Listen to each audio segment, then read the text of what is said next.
Esto es El Cernidor. Otros ya te contaron las noticias. Nosotros te contaremos la verdad. Conduce Álvaro Alfonso. Amodio. Buenas noches, Uruguay. Ponemos en marcha el Cernidor número 105, perteneciente al día 13 de mayo del año 2024, con la presencia de Álvaro César Alfonso y Horacio Mario Lampariello. Y quien les habla, Héctor Amodio Pérez. Hace algunos meses hicimos un pedido de información al Ministerio de Salud Pública acerca del estado de funcionamiento de las clínicas de radioterapia. Hicimos ese pedido de información sobre la base del libro La muerte nuclear, escrito en el año 1996 por el periodista Francisco González Hernández. En ese libro se refleja el calamitoso estado de los equipos de radioterapia existentes tanto en Montevideo como en el interior en aquellos años de la década de los 90. Este es un tema que ya hemos tratado anteriormente, pero como el Ministerio no nos contesta, y habida cuenta del estado de salud del expresidente José Mujica, y dado que su estado de salud ha removido las redes sociales y la prensa del mundo mundial, la que ha reflotado las supuestas bondades de este personaje, me ha venido a la memoria que la clínica en la que Mujica se está tratando, la clínica Cor, entonces propiedad del también expresidente Tabaré Vázquez, no estaba, según el informe de los técnicos que hicieron los análisis en aquellos años, calificada para efectuar tratamientos de radioterapia y que logró seguir funcionando porque mediante actos de corrupción consiguió que se anulara el punto 6 de una disposición que prohibía el uso de equipos cuya reparación y mantenimiento ya no eran posibles en aquellos años.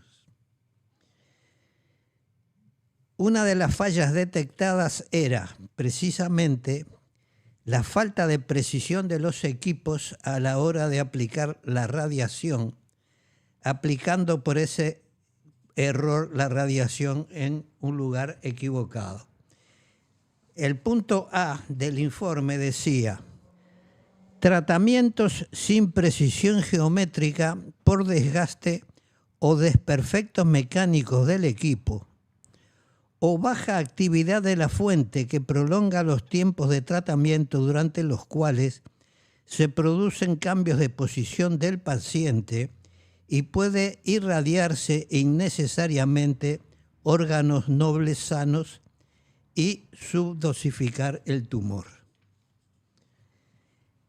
Y como hace un par de días lo escuché a Mujica diciendo que le estaban dando las radiaciones en la panza y el tumor que dicen lo tiene en el esófago, a unos cuantos centímetros de distancia, la panza del esófago, presumo que el error persiste. Y que si antes le podían errar por 1 milímetro, ahora le están errando por varios dígitos.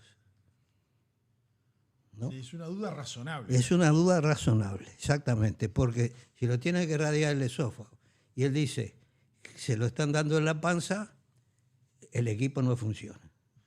Sí, o el informe que dio él no es tan así como había dicho. Yo me atengo a lo que se ha salido en la prensa. Y ya sabemos que todo lo que sale en la prensa es verdad.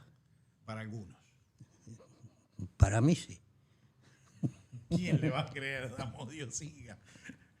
No me busque hasta ahora. Bueno, pero No me busque. ¿tengo razón o no tengo razón? No, está bien, porque aparte el que lo dijo fue el implicado. El ministerio no nos contesta. No, claro. Decían que le Tiene erraban razón. que le erraban. Y ahora Mujica dice que le erran por una cuarta. Sí, 20 centímetros. Vos de taco, imaginate. de 18 a 20 el error. Imagínate yo velando por la salud no solo de Mujica, No, en serio. estamos- sino estamos hablando en de serio. los cientos o miles de pacientes, a menos que la Clínica Cor tenga un equipo para los VIP y otro para los pobres. ¿Eh? También podría ser.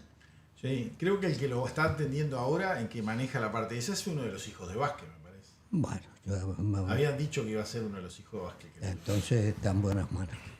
Yo no sé si está en buenas manos. Porque de esas profesiones médicas que han avanzado poco, al lado de otras. ¿no? Bueno, yo por hoy ya me doy por cumplido. Y se va. No, me quedo a va opinar, escucharlos. va a opinar, si Me yo- quedo a escucharlos a ustedes. Bueno, primero que nada vamos a pedirle a la audiencia que si nos quiere mandar mensaje lo haga a través del 097-465-465.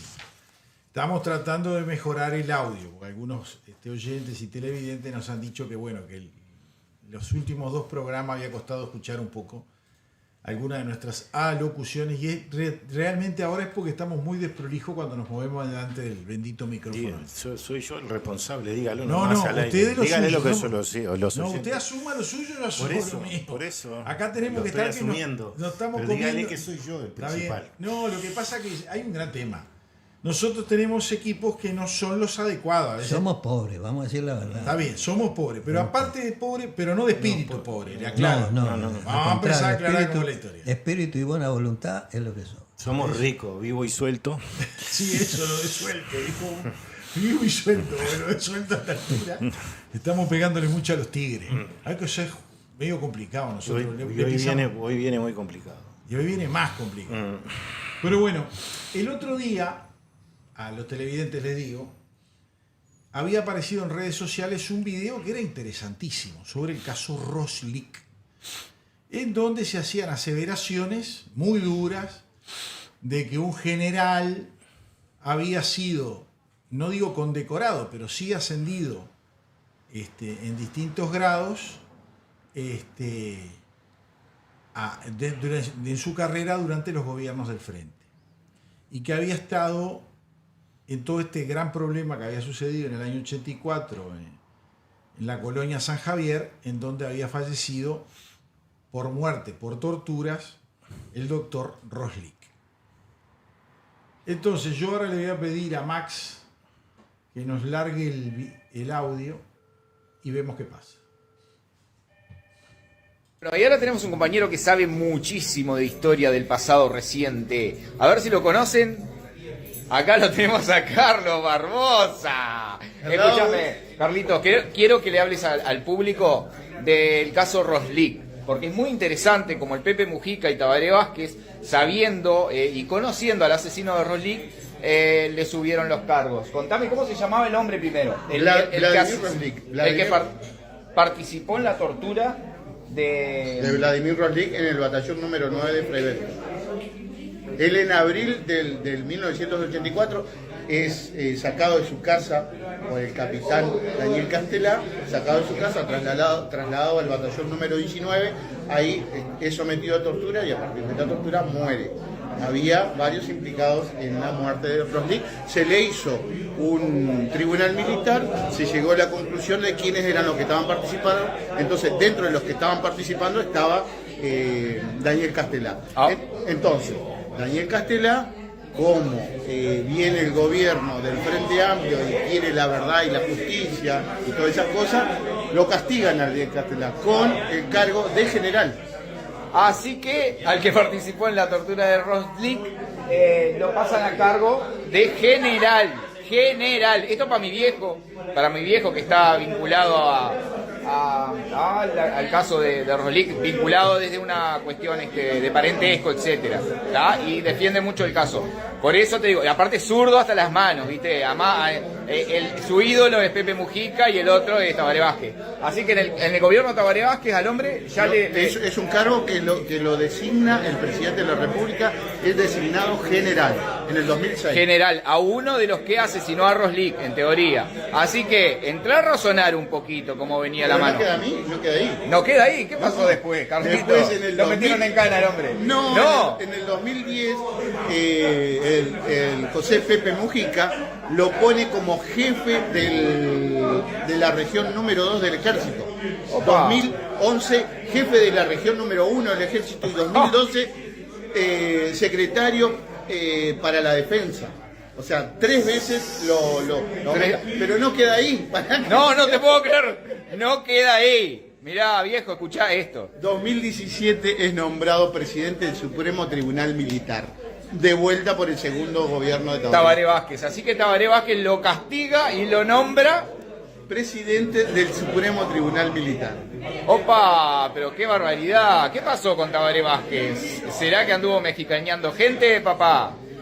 Bueno, así que quedamos. ¿Y después qué pasó? Cuando ingresó a la calle, ¿qué pasó con este hombre?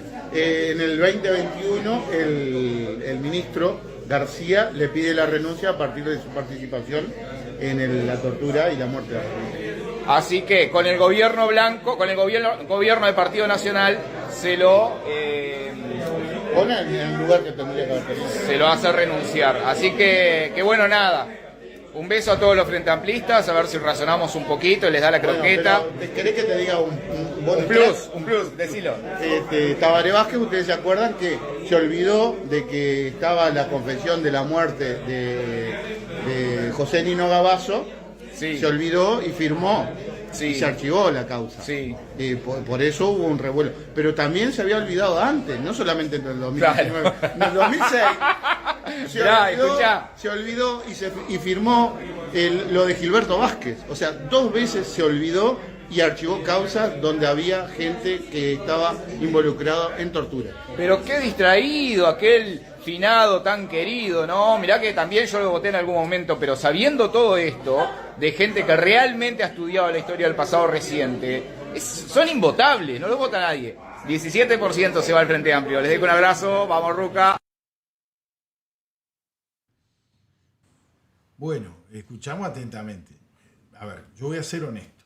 El estilo de ese muchacho haciendo la entrevista no es el que a mí me gusta. Pero reconozco que movilizó en las redes sociales un tema muy importante, muy interesante. Aparte, encontró una persona que le empezó a juntar datos e información. ¿Ciertas o no ciertas? No la sé si media verdad, verdad completa o toda mentira. Yo conocía el tema del caso Roslik porque por allá, cuando yo era jovencito, militaba en la corriente basista independiente. Estaba el semanario Jaque, que fue el que saca el lío en la tapa diciendo que había matado que había muerto en forma natural, sino que lo habían matado a Roslik, y que eso le generó un gran problema, porque lo querían censurar, lo querían cerrar. Y ahí yo lo que hice ahora fue hablar con Flores Silva, que era el director de aquella época de Jaque, y le pedí que me hiciera un reconto de todo esto. Pero principalmente también le pedí que me explicara cómo había logrado obtener lo que es el dictamen forense verdadero de la situación de Roslik. Y al final de la nota que me grabó, lo va a contar también. Deja decir algo. En mi caso trabajaba en El Espectador, y después de que Flores Silva, escuchemos a Flores Silva, sí. Que fue senador con la vuelta a la democracia, 85-90, voy a hacer la cronología de este episodio desde 1986 en el ámbito judicial hasta ahora. Claro, vamos a recordar que a Roslik lo matan a mediados del 84. Todavía no estábamos en democracia, pero sí se había votado el plebiscito y las elecciones internas. Y estaba previsto el primer acto eleccionario por la democracia, con cambio de presidente y todo, para fin de año. No, no estaba previsto nada en ese momento. Hasta ese momento no, pero salió. No, sí, pero después, fue a partir del mes de agosto. Antes hubo una serie de problemas bastante importantes. Bueno. Que vamos a relatar también. También. Vamos ahora a escuchar las palabras del profesor Flores Silva.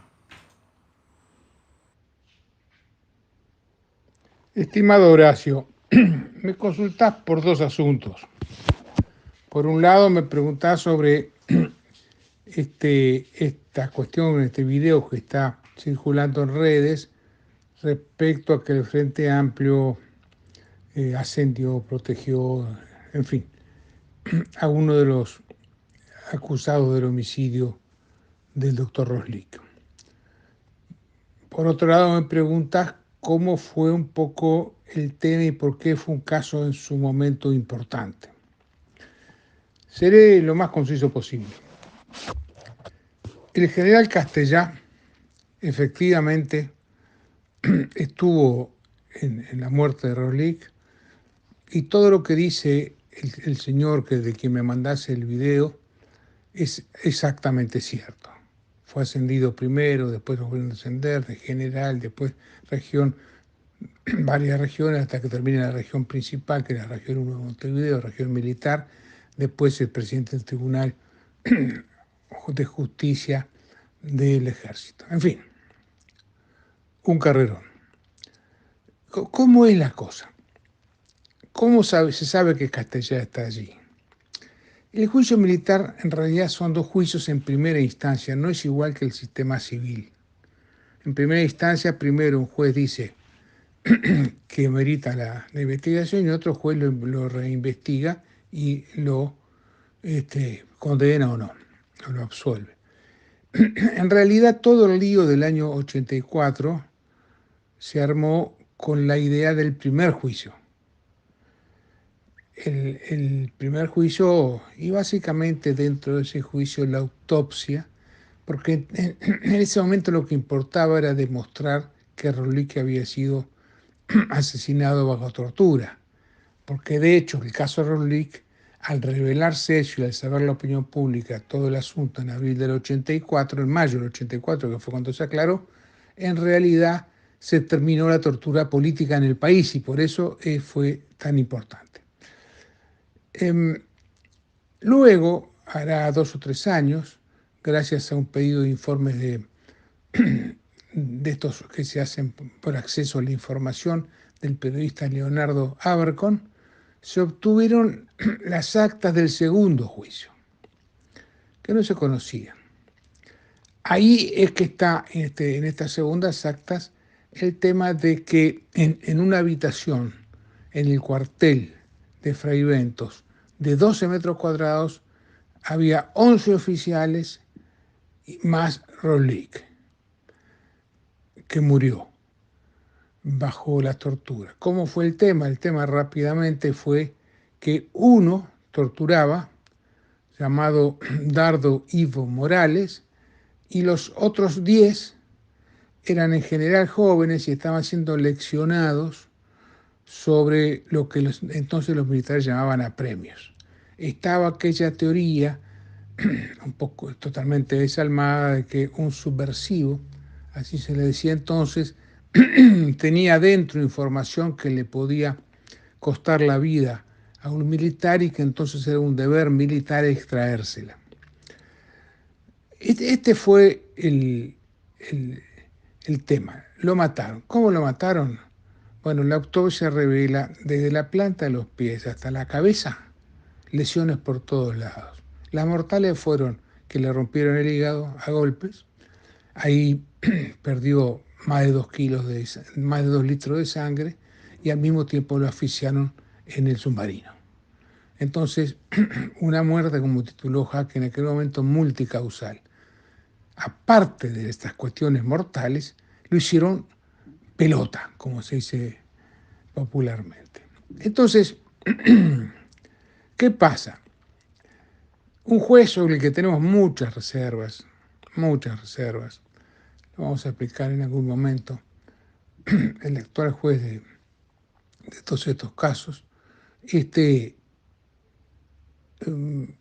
finalmente citó, después de 20 y pico de años, o 30 y pico de años, citó a los 11 a declarar. Bueno, en realidad no fueron los 11 porque 2 se habían muerto.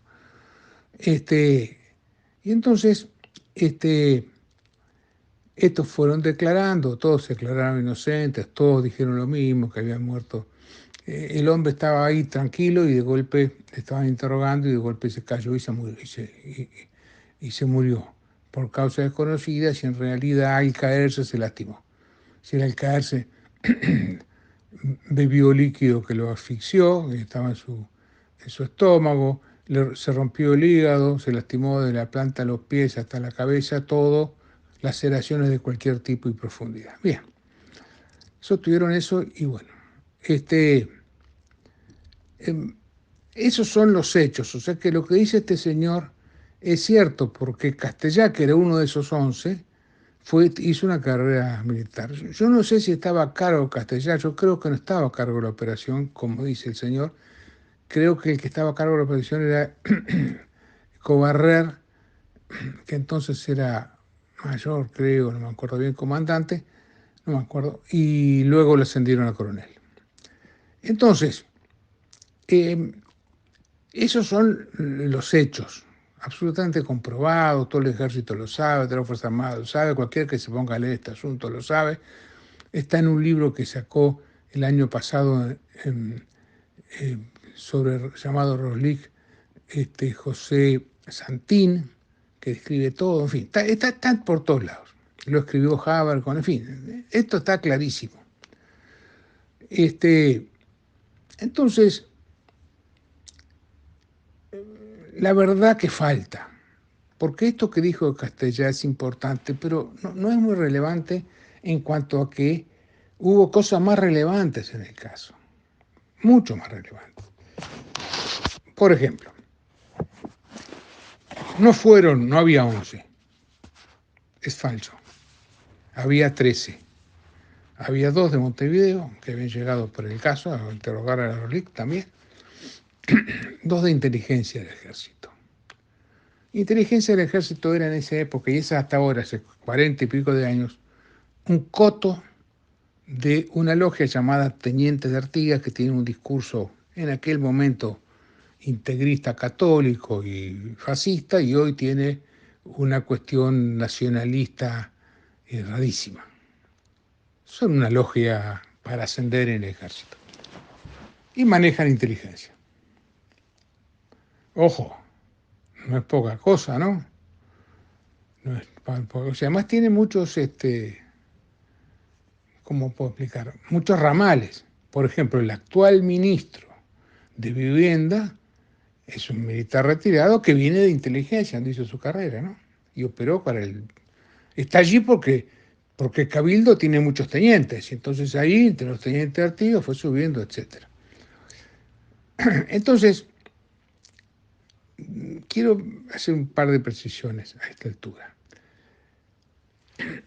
En el año 83 hay conversaciones en el Parque Hotel.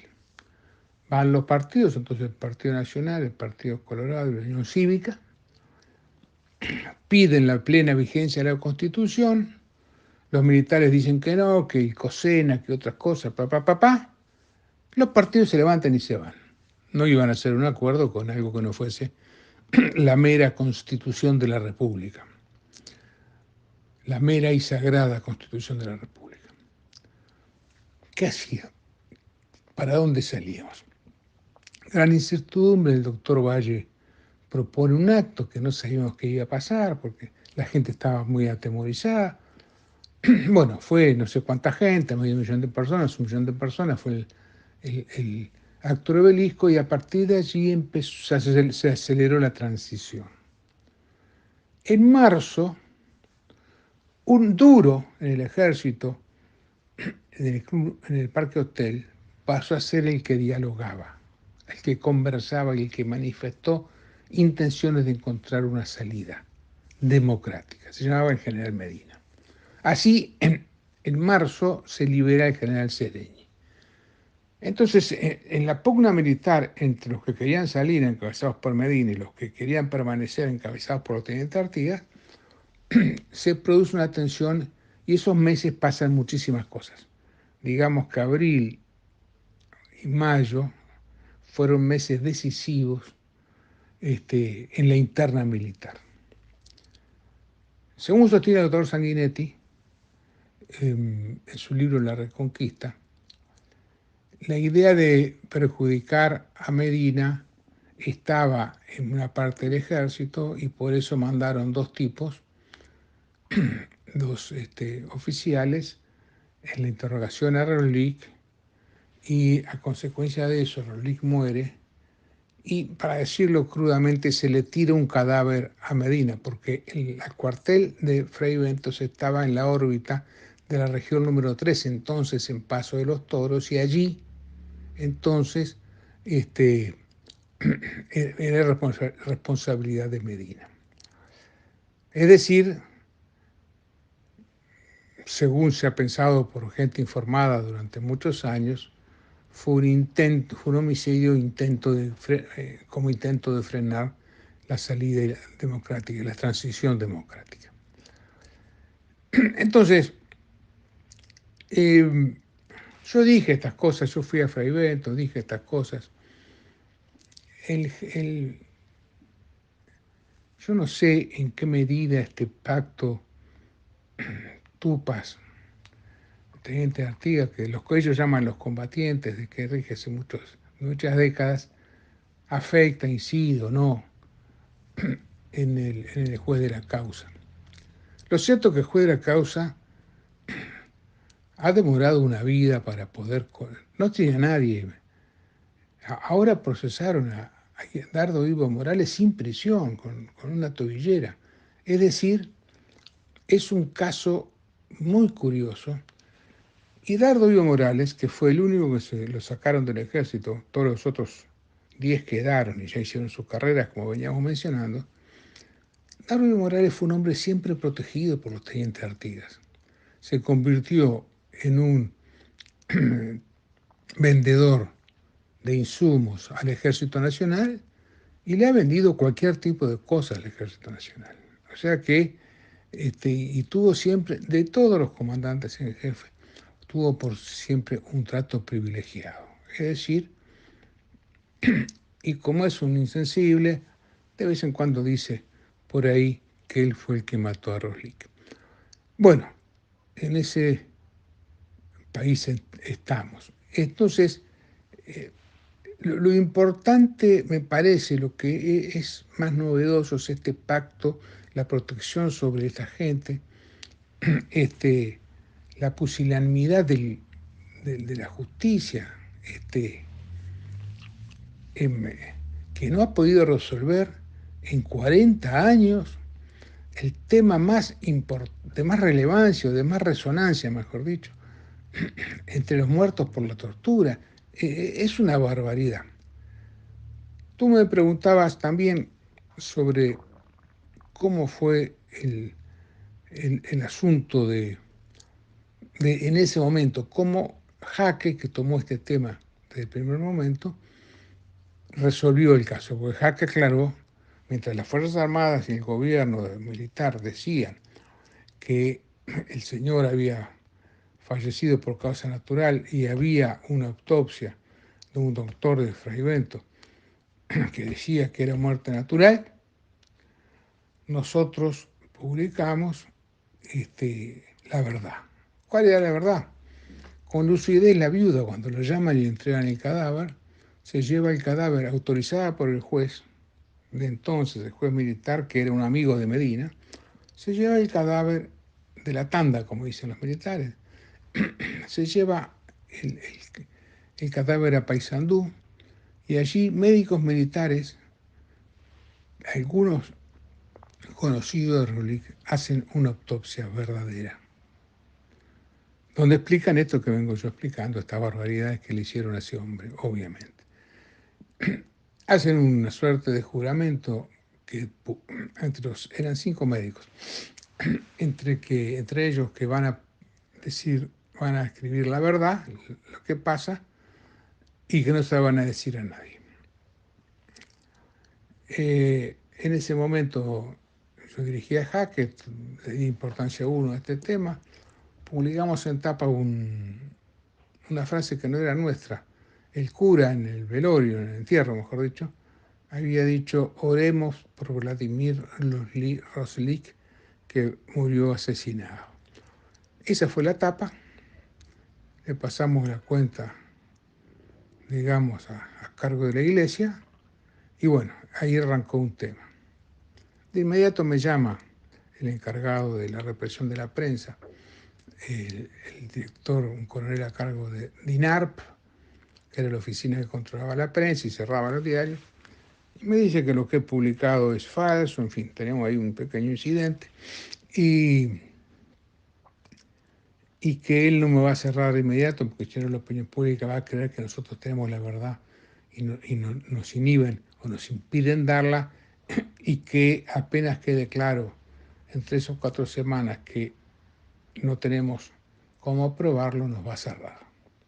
O sea que se planteó una cosa curiosa, en que el periodismo o averiguaba la verdad o moría. Es un dilema que generalmente viene más amortiguado en la realidad de la vida periodística. Acá era crudo, ¿no? Y entonces nos pudimos investigar y no teníamos nada, porque declaramos las declaraciones de la gente que había estado presa con Roslik, en fin, testimonios, la actividad de la viuda, que fue intensa, tuvo una agenda, se vino a Montevideo la mujer, en fin. ¿Qué había pasado? Había pasado que estaba primero la autopsia, como he explicado, falsa, muerte natural, luego la autopsia verdadera, asesinato. Y entonces, ¿qué hizo el juez? Ante las 2 autopsias llamó a 2 médicos militares que estaban dando clase ambos dos en la Facultad de Medicina. Uno en medicina forense, es decir, la parte jurídica de la medicina, y el otro daba anatomía patológica. Y le dijo: tomen estas 2 autopsias y díganme cuál es la verdad. Los médicos, por razones que explican en su dictamen, no tienen ninguna duda ni vacilan. La verdad es que al tipo lo mataron, lo destrozaron. Y esto es. Entonces nosotros lo que conseguimos fue lo que se llaman generalmente la segunda autopsia. En realidad no es la segunda autopsia, sino que es el dictamen de los 2 facultativos universitarios que hicieron sobre las 2 autopsias. Y entonces, no quiero ser muy largo, pero básicamente cuando publicamos eso, el tema se resolvió, porque se venía diciendo por parte del gobierno: no, murió natural, y de golpe se publicó la autopsia. La autopsia es un documento muy técnico, es un documento lleno de palabras inentendibles para un cristiano normal, es un documento absolutamente técnico, y bueno, fue eso lo que publicamos y nadie lo pudo rebatir, y entonces las Fuerzas Armadas admitieron que habían hecho lo que llamaban apremios y que había muerto gente, y entonces detuvieron a los 2 responsables del cuartel. Eso fue lo que pasó. Entonces, ¿cómo obtuvimos nosotros la autopsia o el dictamen sobre las 2 autopsias? Fue así. Manuel Flores Mora, mi padre, no formaba parte de la investigación. Él escribía de la contratapa, ayudaba mucho, porque nosotros teníamos que ir agregando alguna información semana a semana para no ser cerrados. Y en consecuencia, en esa semana, la 4ª semana, estábamos muy desesperados, porque en realidad ya no teníamos elementos. Y entonces estábamos haciendo una rutina periodística, que con varios periodistas nos ponemos y en voz alta repetimos las cosas. Y ahí, en esa cosa, cae el viejo, empieza a escuchar todo el ejercicio periodístico ese, y de golpe siente que entre los miembros de la cuestión, médicos militares, miembros del tema de la investigación, nosotros no teníamos claro que hubiera un dictamen, ¿no? Pero entre los médicos figuraba un doctor Mautone. Doctor Mautone, que era el catedrático bajo la Universidad Intervenida de Anatomía Patológica. Doctor Mautone pertenecía a una vieja familia de La Valleja, Colorado. El viejo dijo, momento, yo sé quién es. Averígüeme la dirección y voy para ahí. Lo voy a ver al tipo. Era las 11:00 de la noche. O sea que el viejo habrá llevado la que le tocó timbre al doctor Mautone a las 12, 12:30 de la noche. No me acuerdo cuando el viejo partió, el viejo había vendido un coche, le habían dado otro, pero se lo había sacado antes que terminaran de repararlo. Entonces tenía un coche bastante cascoteado porque tenía todavía esa pintura color herrumbre que le dan previo a la pintura. Era un mamarracho aquello y allá se fue el viejo con su misión. Yo no sé qué le dijo a Mautone, pero Mautone se subió del coche del viejo y se fueron a un recinto militar y Maneco copió en la máquina de escribir de ese recinto la autopsia y salió con ella y la trajo. Y el día siguiente la publicamos y bueno, se terminó la tortura política en el Uruguay para siempre.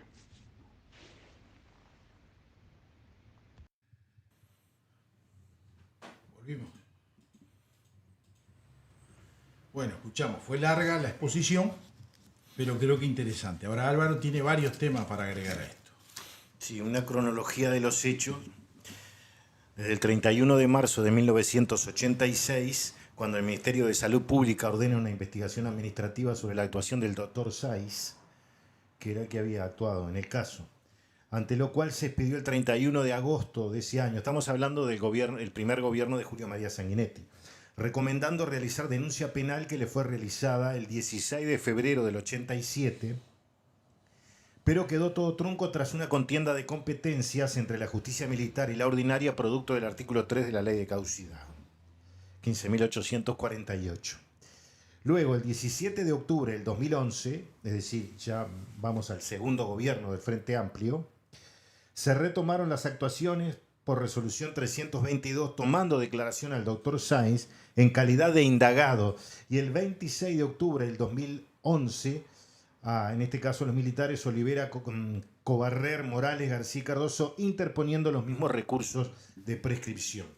El 15 de mayo del 2014, el Tribunal de Apelaciones de Segundo Turno, por sentencia 125-214, declaró la existencia de cosas juzgadas respecto a Cobarrer por haber sido condenado anteriormente por el homicidio del doctor Roslik. La prescripción de los restantes hechos que integran la presente causa, dicha sentencia no fue impugnada en aquel momento por la Fiscalía, 2014. 2018, se presentan la viuda y el hijo del doctor Roslik a solicitar el desarchivo de las actuaciones y a denunciar lo sucedido, y no solo del caso de Roslik, sino de otros residentes de San Javier en los operativos de 1980 y 1984. Y aquí hay un detalle que en unos momentos se los vamos a contar. Porque hubo 3 operativos. Esto parecían los mundiales de fútbol. 76, 80 y 84 en la colonia de San Javier.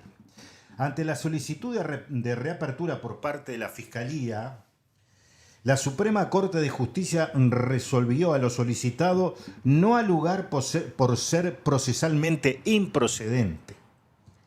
El 11 de marzo del 2020, es decir, pasaron casi 2 años, el Tribunal de Apelaciones en lo Penal de Segundo Turno por sentencia 10-2020 falló lo siguiente: confírmese la sentencia de primera instancia. El 27 de julio del año 2021, la Suprema Corte de Justicia, por sentencia 608, declaró inadmisible el recurso de casación interpuesto ante la impugnación de la Fiscalía y, no obstante, en el marco de los fundamentos determinó que no solo se estaba investigando al doctor Sáiz, sino a todos los eventuales partícipes en el homicidio. El fiscal entonces dice, al haberse declarado la prescripción del delito de homicidio del doctor Roslik, la Fiscalía no puede perseguir penalmente a los responsables. Pero también aclaró que en caso de que el fiscal entienda que los comparecientes denunciados hechos que no estaban comprendidos en el objeto del proceso y que llegaron a su conocimiento con posterioridad al 1 de noviembre del 2017 deberán ser tramitados por el proceso previsto por el nuevo Código de Proceso Penal. El 27 de julio del 2021, mismo día de sentencia de la Suprema Corte de Justicia, el Ministerio de Defensa Nacional remite a la Fiscalía la sentencia 486. El Ministerio ahí destituye, es decir, en esta administración de gobierno, al presidente del Supremo Tribunal Militar, el general Castellá. Y asimismo remite las actas de la justicia militar sobre el interrogatorio. El 30 de julio del 2021, la Fiscalía Especializada inició la investigación. Y el 15 de octubre del mismo año, solicitudes de formalización por parte de la Fiscalía. En octubre del 21, presentación de recursos, prescripción, cosa juzgada, etc. Y el 27 de octubre también del 21 relevan a la jueza de Fray Bentos, doctora María Seraolo, por la doctora Carolina Machado. El 15 de agosto del 2022, sentencia 743 de la Suprema Corte de Justicia, no haciendo lugar a los petitorios realizados en octubre del 2021. El 1 de septiembre del 2022, la Fiscalía comunica nuevas solicitudes de formalización, que se proceden el 6 de septiembre del 22, se presenta ante el juzgado de Fray Bentos los recursos de esto. 9 de septiembre se aceptó lo anterior, estoy hablando del año 22, y se eleva a la Suprema Corte de Justicia suspendiéndose las actuaciones. En agosto del 23, resolución de la Suprema Corte de Justicia no da lugar a la solicitud y continúa el juicio. El 4 de octubre del 23, audiencia de formalización en Fray Bentos. 9 procesamientos con medidas cautelares, 180 días, tobillera, cierre de fronteras y firma semanal en una seccional policial. 20 de octubre del año pasado, declaración anticipada en el juzgado de Fray Bentos de Román Clisov y Hugo González. Y el 4 de marzo del 2024, ampliación de medidas cautelares por 120 días. Y bueno, y ahora el 16 de octubre, el Tribunal de Apelaciones primer turno dio la razón al fiscal respecto a la litispidencia de Morales, pasando el mismo a integrar la causa principal. Estamos hablando de 40 años de diversas vicisitudes con este tema, ¿no? Pero la última audiencia, sí, no fue fácil. La de ahora, la del 24. La molestia del doctor Percivale le dijo a la jueza: la Corte Interamericana de Derechos Humanos vería con muy buenos ojos que usted procesara con prisión a Dardo Morales. Y también le dijo: usted comete por segunda vez el mismo error en no enviar a la cárcel a Dardo Morales. Las víctimas lo piden.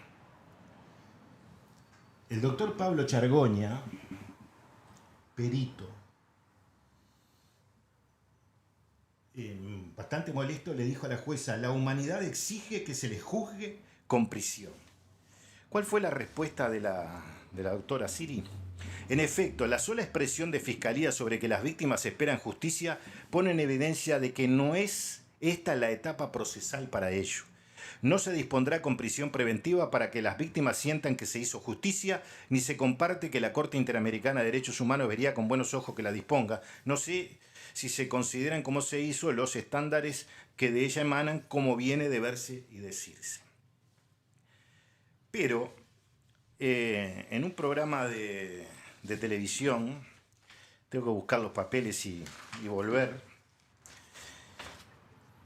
en Desayunos Informales, pues le dije que hubo 3 procedimientos.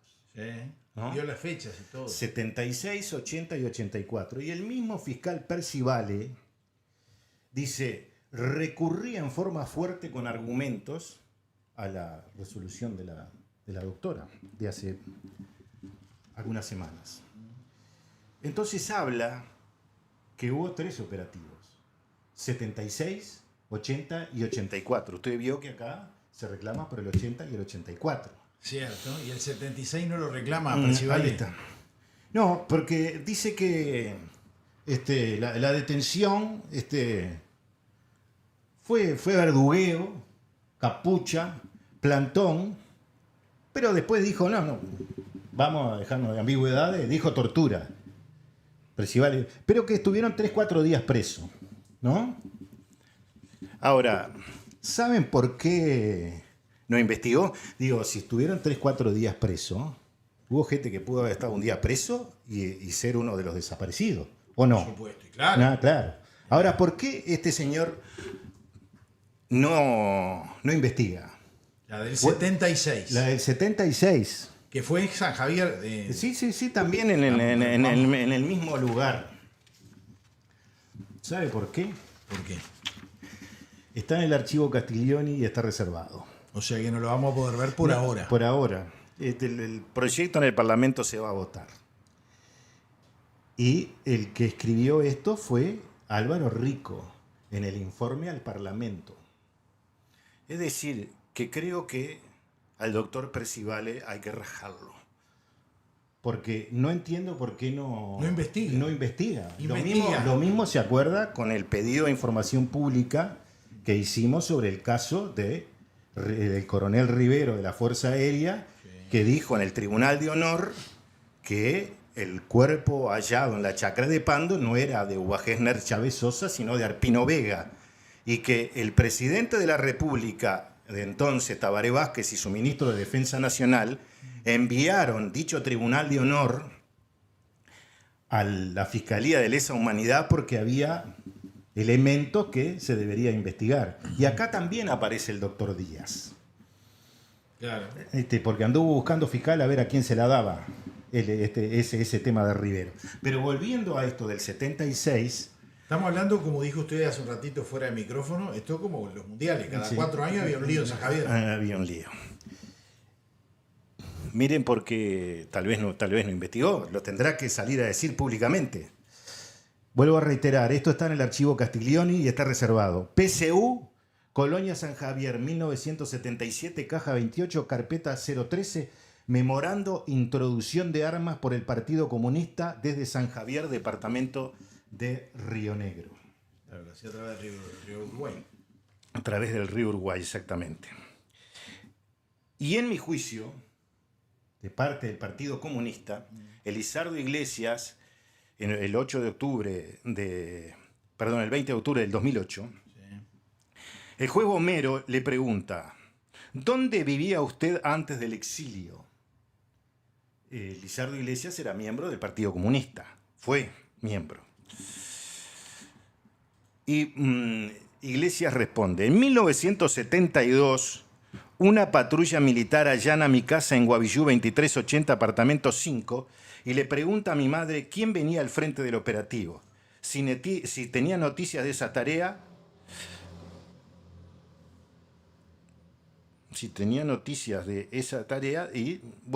y armas y explosivos estaban buscando, venían seguros porque yo en ese momento, dice Iglesias, estaba cumpliendo esa tarea, no explosivos, pero sí armas.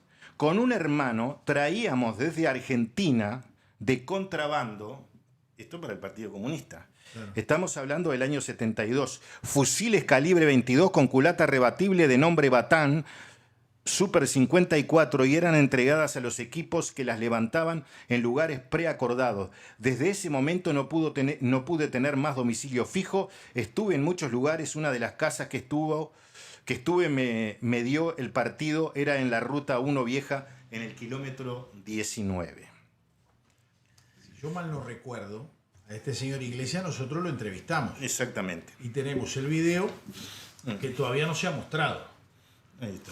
Ha llegado el momento y repite cosas de esta y más graves todavía. Sí, ahí está. Y por otra parte quería hacer mención, porque en la historia del Uruguay parece que hay distintos hechos que generan que no querían la salida. No se quería la salida, ¿no? En realidad es real, no se quería la salida. Pero sí es real que a partir del año 1977...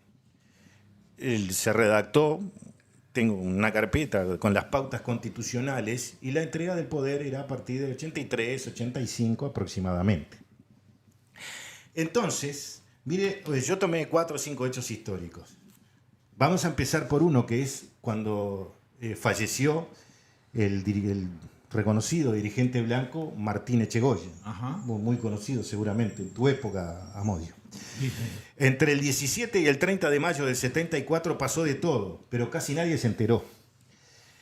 El mismo 17 falleció el entonces presidente del Consejo de Estado, Martín Echegoyen. Al día siguiente, durante 3 jornadas, la Junta de Oficiales Generales del Ejército discutió la remoción de Bordaberry de la presidencia de la República. Fue un episodio desconocido para el gran público que se ventiló en la interna castrense y en la cúpula de los partidos políticos.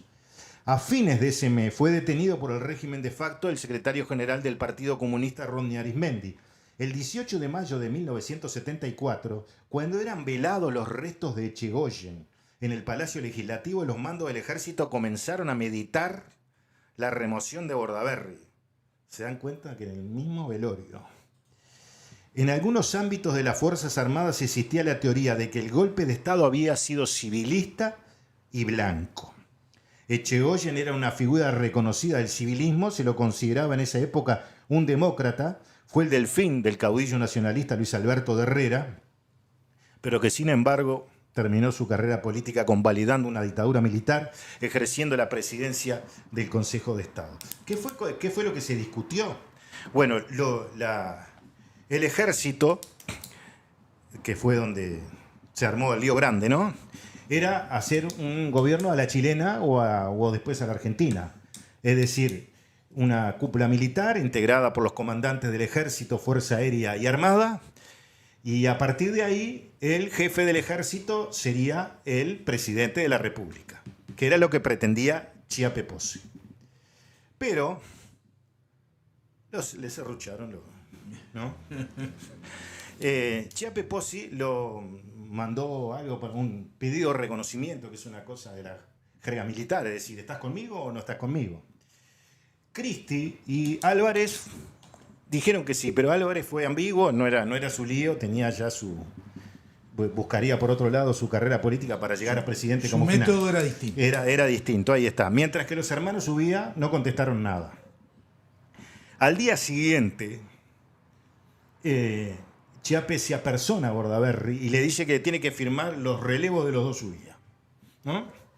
Bordaberry le dice que no. Bueno, se arma, deme una razón para la cosa. Que claro, Bordaberry después no dijo, no me podía decir que era para relevarlos a ellos porque me quería sacar a mí. Claro. ¿No? Bueno, finalmente, ¿cómo termina? Hay una votación en la cual no participa primero Chiape Pozzi y después Cristi se da vuelta, Álvarez también, y termina 7-6. Y este episodio, colorín colorado, se ha terminado. Después vamos a otro episodio, el de Michelini y Gutiérrez Ruiz. Entonces también está esa fábula de que estaba en juego la salida democrática. Y nosotros sabemos que no fue así. Porque además el argumento es bastante lapidario. Esto fue algo que creó Villegas, que fue y habló con aquel otro, y que finalmente no existía. Porque, a ver, ¿con quién iban a negociar las Fuerzas Armadas? Wilson Ferreira en el exilio y bombardeando. El general Sereni preso. A Jorge Valle no lo podían ver. ¿Con quién iban a negociar? ¿No? Por lo tanto, también descartamos. Después pasamos al tema del vino. Y estamos en la misma situación. De que recordamos que se hablaba de una salida en la cual un militar, iba a haber un triunvirato con un militar que sería Álvarez, y después un civil vinculado al Partido Nacional y otro civil vinculado al Partido Colorado. Finalmente, y que iba a ser removido Aparicio Méndez, que era el presidente de la República. ¿Quién es el que sale a defender a Aparicio Méndez? El propio Álvarez, diciendo que Aparicio Méndez gozaba de buena salud, ¿no? Después viene el 80, el plebiscito. Y en el plebiscito, en esa noche en la cual los militares perdieron el plebiscito por la reforma constitucional, exacto, hubo algunas voces de entregar el poder. Pero finalmente se decidió, no, como Nacional. Perdemos 4-1 con Feni, pero tenemos que seguir, ¿no? Esto es lo mismo. Perdimos, pero vamos a seguir. Después vienen las internas y después aquellos que en el año 84 No querían saber nada, pero me refiero al Frente Amplio, termina concurriendo al Club Naval para... ¿Quiere mi opinión? Sí. Siempre quiso. Tenía que Sí. hacer discurso para la hinchada de ellos. Estaban desesperados porque se fueran los militares para poder engancharse de vuelta al tren. Y bueno, vamos a ratificar esto. Esto va a estar en el libro que vamos a editar, porque son los reportajes a... Antes de... Sí. Vos decís que la intentona esa de Beck Villegas no fue real. No, la hizo, sí. Ah, Sí. no. La hizo La y había fue y entendido lo mal. dijo en el Parlamento, pero en realidad nadie... Podría ser que Álvarez se la pudiera llevar, pero nadie más, ¿no? Eso es muy claro. Y además, vuelvo a reiterar, ¿con quién iban a dialogar? Si los principales dirigentes políticos estaban en una situación... Pero en el legajo, por el juicio de la muerte de Selmar y Gutiérrez Ruiz, se dice que Beck Villegas discutió esa propuesta con los dos fallecidos posteriormente, con Selmar y con... Claro, sí. Y dada la relación que había en ese momento entre el representante del MLN en el extranjero, o sea, Lucas Mansilla, yo creo que Lucas Mansilla estaba enterado de esa propuesta. A mí por lo menos me quedó la idea de que el MLN también iba a tomar parte de esa, o los renunciantes del MLN, mejor dicho. Claro, pero iban a tomar parte de esa propuesta. En una negociación tiene que haber dos. Unos no querían y los otros no estaban en condiciones, porque uno estaba preso, el otro estaba en el exilio y el otro no lo quería. Pero es así. Hay gente que a veces intenta solucionar cosas que después, cuando llega el momento, cuando sube, no se puede. Perfecto. Este es el reportaje de Medina, que está en el libro El Revés de la Trama. Este fue el primer libro de nuestra autoría, en la página 375. Y la pregunta fue: ¿la muerte del médico Vladimir Roslik en una unidad militar que estaba a su cargo en 1984, considera que fue para dejarlo fuera de la carrera por la comandancia del arma o simplemente una desgracia? Medina asumió como comandante jefe el 7 de mayo, es decir, unos días después que ocurrió este episodio. Voy a lo que decía Medina y después voy a decir algo que no dice Medina.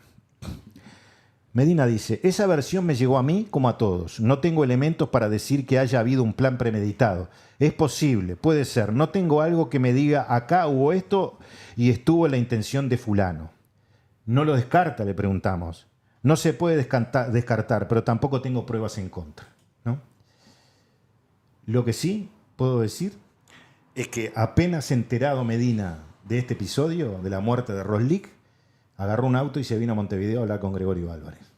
Y bueno, en algún momento capaz que podemos saber qué fue lo que hablaron, ¿no? En algún archivo reservado. Seguro, claro.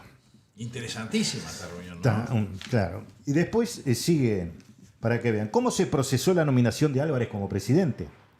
Había que elegir un presidente. Se hablaba de un presidente civil o de un presidente militar. Por un lado, nosotros, un grupo de generales del ejército, Queirolo, Paulós, Coitiño y Medina, y 10 generales por el otro, que propiciaban a Álvarez, y eso fue inamovible. La nómina se mantuvo, la Armada y la Fuerza Aérea con nosotros hacíamos mayoría, pero no la mayoría especial que se requería para temas importantes. Era 12-10. Estuvimos días hablando.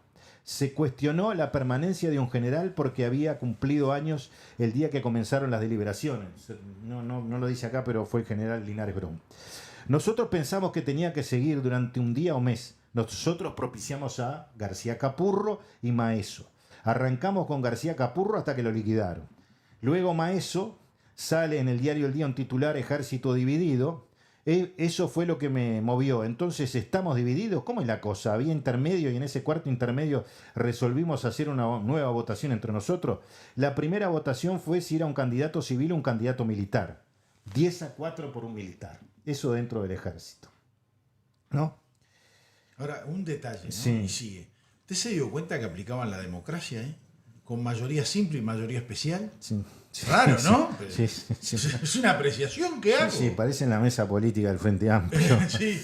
Si no hay mayoría especial no corre. Seguro. Ahora precisamos un candidato militar. El candidato militar que salió fue Raimundes. Hubo que convencerlo a Raimundes. Raimundes decía que no porque no tenía ganas de enfrentarse con Álvarez. Acá no es enfrentarse con Álvarez. Nosotros te postulamos porque estamos conscientes de su capacidad. Lo que nos llevaba a postular a Raimundes es que había varios compañeros de año de él entre los 10 y había gente que era amiga, sin ser compañeros de año. Y su capacidad en el manejo político de enorme contracción al trabajo y vasta preparación. Había un núcleo importante que tenía causa para votar a Raimundes, salió 9-4. El voto 10 que faltaba era el de Raimundes. Ahí Paulós pasa a retiro, manifiesta su intención de irse, como el caso de Bonelli. Era una actitud que no tenía contrapartida. Íbamos a hacer 9-3, Paulós insistió y pasó a retiro. Estaba nombrado comandante de la División de Ejército 2. Le preguntamos, ¿cuál era la diferencia en ese momento clave del proceso que fuera Álvarez u otro? Álvarez tenía un fuerte matiz de personalismo. Álvarez quiere ser presidente, quiere estar ahí. Era muy personal, había sido comandante en jefe, tenía trayectoria, un hombre con muchas ideas personales, con un objetivo, ser presidente de la República. Álvarez dijo siendo cadete del tercer año que iba a ser presidente de la República, que iba a terminar de presidente. Esa cabeza venía trabajando en ese tema por lo menos desde el año 45. No lo escuché, pero me han llegado comentarios. ¿Tenía temor que con Álvarez en el medio la salida fuera más dificultosa debido a que él tenía un proyecto político personal? Medina responde, en aquel momento eran sospechas, temores, después se confirmaron.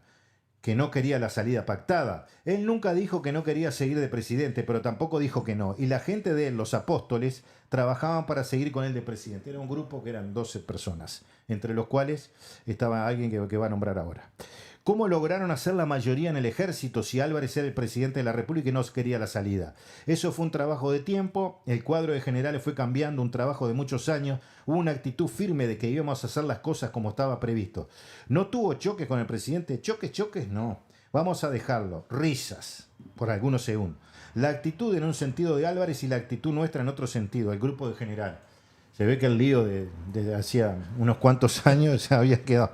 ¿Álvarez estaba solo? No, tenía su equipo. Estaba Rapella, que era general, fue ministro del Interior cuando llegó Wilson Ferreira Aldunate, que tenía Turreyes, que había sido el elenco que acompañaba.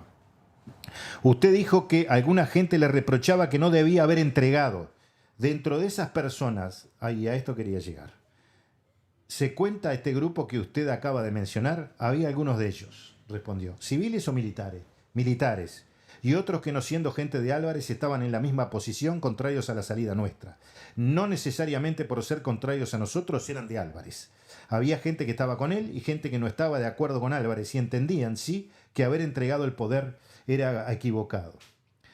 Bueno, después sí, es bastante largo. Por ejemplo, ¿usted estaba seguro de que el poder político no iba a ir más allá? O sea, en democracia, ¿no? Sí, porque sí. El revisionismo no. Estaba convencido. Los militares en reiteradas oportunidades aseguraron que no habría revisionismo. Los dirigentes colorados que intervinieron en las negociaciones no le plantearon este tema. Le diría que no. Era un tema tan delicado que no. Abiertamente nunca hablamos de ese tema, ¿sí? Usted salió convencido del Club Naval que no había revisionismo. Club Naval que participaron el Partido Colorado, el Frente Amplio, la Unión Cívica. Sí. Y bueno, y había unos escuchas ahí de Gregorio Álvarez. Que no intervenían, ¿no? Pero se escuchaban. Y dijo Medina, sí, porque así lo quisieron los colorados y después los blancos, que no estuvieron en el Club Naval. La misma decencia que le pedía el Frente Amplio y que no la tuvieron los blancos, influidos por Ferreira Aldunate. Y voy a ir ahora al reportaje del teniente general Pedro J. Aranco. Antes de arrancar con eso, que Sí. está brutal todo esto. Esto es información pura, ¿no? De entrevista a las personas, ¿no? ¿Cómo dice Medina de las aspiraciones de Goyo Álvarez para ser presidente? Desde el año 45, cuando Claro, era cuando cadete. estaba cadete en la escuela militar, sí. Que esto mismo nos lo dijo el coronel Agosto. Sí, pero en una no, entrevista que era... se manejaba en todo el ejército nacional eso. Desde muchos años. ¿Y cómo lo dejaron crecer tanto si un tipo que era maniobrero? Sí, bueno, pero capaz que era el más inteligente de todos ellos ahí, para hacer esa jugada, ¿no? Sí, está claro. Sí, sí. La entrevista al teniente general Pedro Aranco, que fue comandante en jefe, fue de febrero a mayo hasta el 7 de mayo en que asumió Medina, ¿no? En un momento muy urticante de que la salida, ahí le debieron comunicar al Partido Nacional que Wilson Ferreira, si entraba al país, iba a ser detenido. Pero miren lo que dice Aranco. ¿Hubo alguna negociación cuando fue liberado el general Sereñi? Esa es una pregunta. Lo desconozco, dice Aranco. No creo que haya habido ninguna negociación. Había un claro deseo que en la salida y las elecciones que se habían fijado ya participara la mayor cantidad posible de grupos políticos que había en el país. El Partido Colorado, el Partido Nacional y el Frente Amplio. No hubo negociaciones ni presiones en ese aspecto, por lo menos que yo conozca, de liberarlo a cambio de algo. ¿El doctor Julio Sanguinetti los convenció a ustedes, los militares, de que era impensable una salida con Sereñi preso? Siendo comandante en jefe, tuve alguna reunión con el doctor Sanguinetti.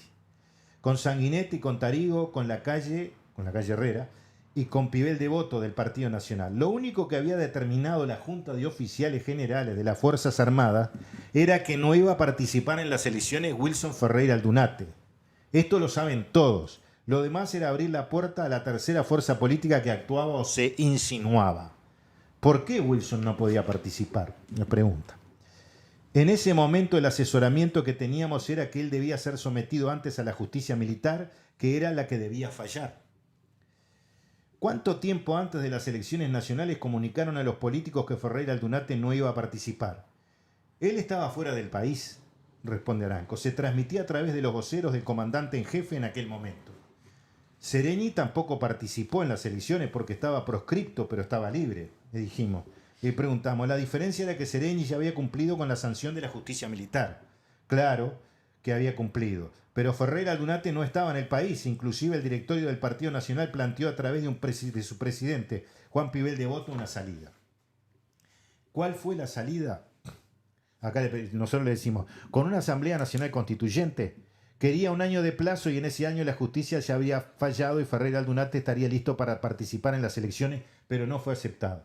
¿Cómo fue? A través de una carta escrita en Playa de Aro que llegó, y el Partido Nacional realmente la carta la manejó muy mal, dirigida directamente a Álvarez, porque la cosa era que Álvarez siguiera como presidente un año y en 84 había elecciones parlamentarias. La carta de Wilson. Seguro, claro.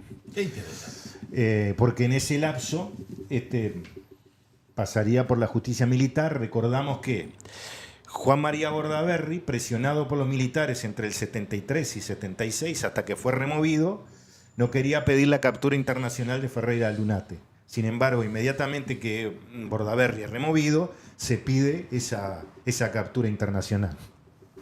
Y le preguntamos, ¿hubo reuniones formales de la Junta de Oficiales Generales de las Fuerzas Armadas para decidir que Ferreira no iba a participar? Sí. Hubo varias reuniones y después no se tocaba más el tema porque ya era una decisión. ¿Usted participó de las reuniones? De esas reuniones, sí. ¿Había unanimidad de la Junta de Oficiales Generales sobre ese tema? Había unanimidad. Incluso hasta último momento, cuando comenzaron las reuniones en las que participaron el teniente general Hugo Medina, ya en las negociaciones finales, el teniente general aviador Manuel Guadas y el vicealmirante Rodolfo Invidio, no hubo cambios en esa decisión. Esa decisión fue tomada y se mantuvo. Lo mismo ocurría con el revisionismo, ese tema no se tocaba. ¿Se lo dijeron a los políticos? Sí. Inclusive, siendo yo comandante, le presentamos un documento. Ese documento fue entregado a los políticos, nosotros le decimos el 1 de mayo del 84. ¿Quién lo redactó? Fue redactado particularmente por 3 asesores, el doctor Frugoni, el doctor Juan Bautista Roeder y el doctor Esteva. Estábamos presentes el general Julio César Rapella y yo, pero los restantes comandantes en jefe tenían conocimiento. El borrador lo rechazaron. Luego, en junio, asumió Medina. Al poco tiempo, los políticos retomaron las conversaciones para buscar una salida. Ese documento que hablamos del 1 de mayo, que se le comenté fuera de micrófono, fue presentado por los militares. El 1 de mayo del 84 hubo un acto de la Central Obrera muy importante, tal vez el más grande que hemos visto. Por lejos. Por lejos. Que comparado con lo de ahora es como no es comparable. No, por eso es como el Bernabéu y la cancha de un equipo menor de gente. La divisional D. No de la C, de la D.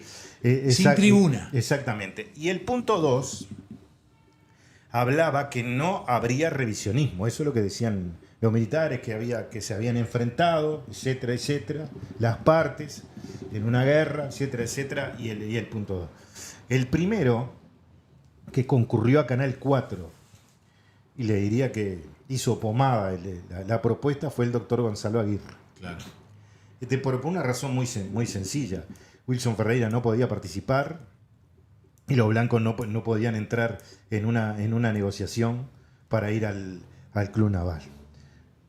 Un poco es esto como para que los televidentes tengan en cuenta que muchas veces los dirigentes políticos toman diversos episodios y dicen que pueden pasar cualquier cosa o que se buscaron determinadas cosas que quedan por el camino porque tiene que haber un consenso de las partes.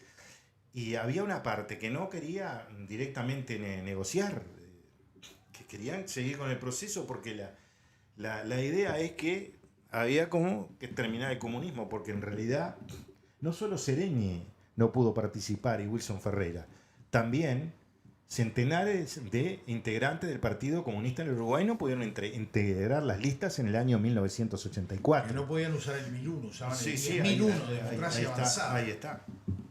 Tengo un mensaje. El celular terminado en 043.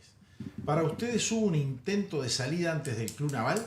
Se abortó el 18 de enero del 84, día del paro general del PIT.